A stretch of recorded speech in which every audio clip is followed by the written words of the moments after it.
welcome or welcome back to my channel, being Louisa. So today's video is going to be how I stay motivated in midwifery. Today's video is also going to be sponsored by nurses.co.uk.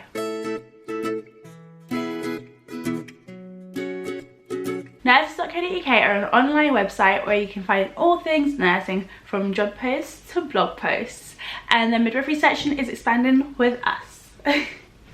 As I said, today's video is going to be about how I stay motivated. This was so relevant for me about a month ago when I was coming to the end of one segment of placement, which was on labour and delivery, which you guys will see a video about next week or at the end of this week, I'm not sure. It was very hard at that point. I was just like, I know what happened, but I'll talk about more of that in my labour and delivery placement as a second year video that I will be doing soon. But basically stuff happened and I was just like, ugh. And my motivation was dwindling, my passion and love for midwifery was dwindling.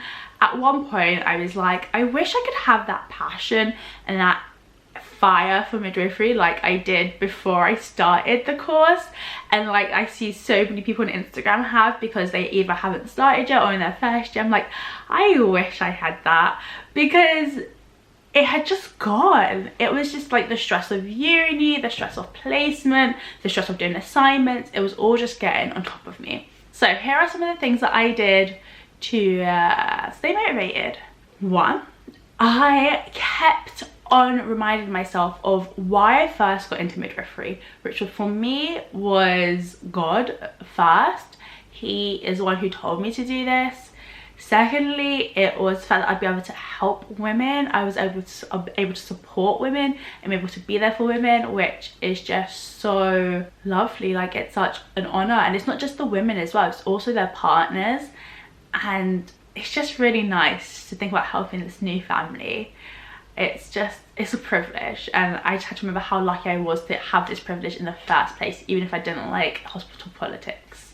And then the third thing I had to remember is my hopes and dreams for the future, and when I would be a qualified midwife, and after I've gained my experience, I will be able to practice the way I want to practice when I move. So I just had to keep on thinking about those things. Like, these are the things and the reasons why I want to be a midwife and why I want to continue doing this and how I'm going to continue doing this. And that was just like a really important thing for me, just to remember those things. I'm a person that thrives off of plans for the future. Even though those plans don't always come true, I thrive off of just like knowing it's a possibility. So when it comes to midwifery, it seems like these plans are actually working out. Like, I'm almost at the end of my second year. I'm about to be a third year in September. It's just scary, but like, it's scary that these plans are working out because this is God's will for me, but it's like exciting all at the same time. But yeah, but anyway. And then the second thing I do stay motivated, which may not apply to a lot of you, but is I pray to God a lot, and I remember like it's his will for my life, it's his desire, it's his plan. Like, who am I to say no to his plan? And also, like, I could have never imagined this for my life. I remember one time I thought about it because a girl I knew was going to do it, and it's so funny because I didn't remember this until my first year of midwifery, and I realized, oh my gosh, I knew this girl ages ago who wanted to be a midwife. Hilarious. Not hilarious, but it was hilarious to me because like I spent so much time with this girl.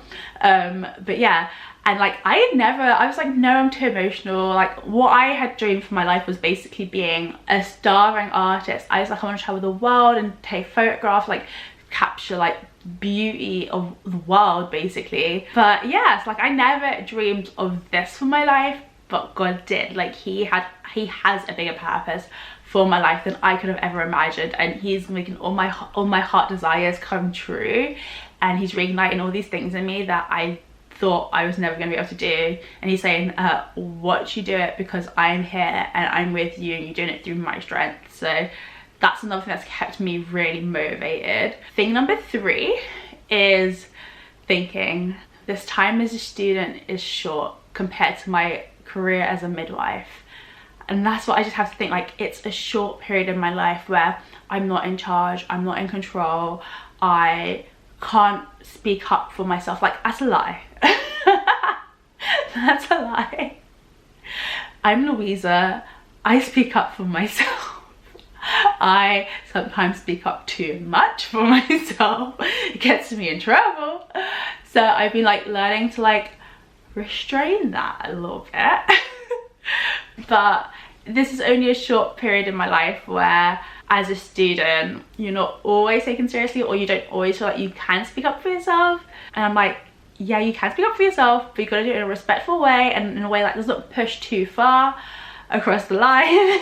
But yeah, I just keep thinking like, this is just such a short period in my life that will be over sooner than I realized. And it's scary to think that, but then it's also like thrilling to think that, because then I'll be able to like hopefully choose where I work, and hopefully be a place where we have the same values and opinions and thoughts on how midwifery should be and how we want to practice. So I just keep thinking it's a short period, and it's gonna be a longer period where it's my career as a midwife, and I'll be able to go around the world and do the thing that I love.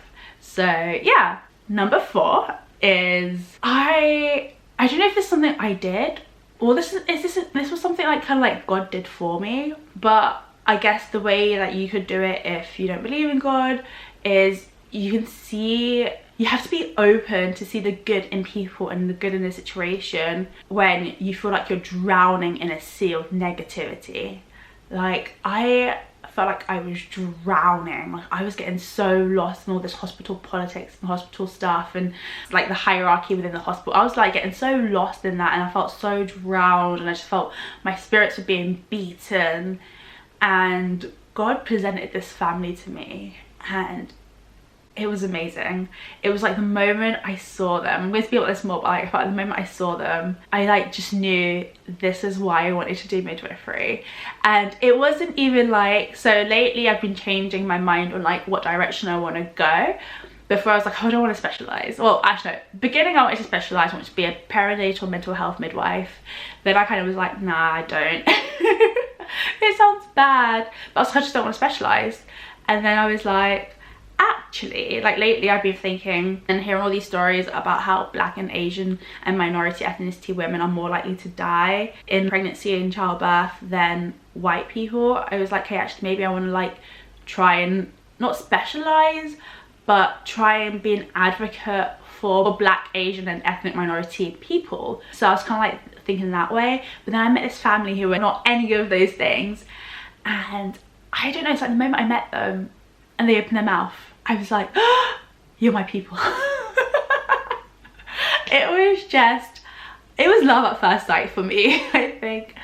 But it was funny because I was so open to finding that positivity because I was struggling so much, and I was just like open to it. I was like, I am ready to just see where God takes me, I guess. And it was amazing. And it was funny because I didn't even think I was going to get a delivery, and yet I was still so happy. Like, usually if I think I'm not going to get a delivery, I'm like upset because I was behind on my numbers. But I was like, I don't care. Like, you guys are hilarious. You guys are a gem. Like, I was full on in love. I love these two people. It felt like I was with friends. Like, I felt like I was in company of friends. But yeah, but because I was open to receiving them and receiving that positive energy, I got it. Like, I got it. Like, God placed them in my life at that time. Like, I was so open to it, and then I got it. They were a sweetheart. I loved them so much that after my night shift, I went home, and then I went back to the hospital just to see them and be like, oh, you guys okay? I hope you're okay. I'm so glad I got to see you before you went home. It was lovely. It was so lovely. But yeah, and now number 5. Another thing I did that kept me motivated was I hung out with my best friend a lot. Actually, like my secondary school best friend, and then with my like uni best friend. I felt like surrounding myself with that like positivity and also like their problems really helped. But like, I feel like surrounding myself with people who support me and who will lift me up and who will help me in any way they can really helps. Like, my secondary school best friend helped me with editing my essay, making sure I spelled everything right. And then my uni best friend helped me just be like, what, like, Louisa, you're good at this. And then I would say the same thing to her, like, but Millie, you're great at this. It's like me and her would lift each other up when it came to midwifery. So it was really good to surround yourself with people who love you, people who support you, people who will cheer you on, people who will give you a big head when you need it. It's amazing to surround yourself with those people. So yeah, those are my tips on how to stay motivated. I hope they were helpful. I hope you guys liked them.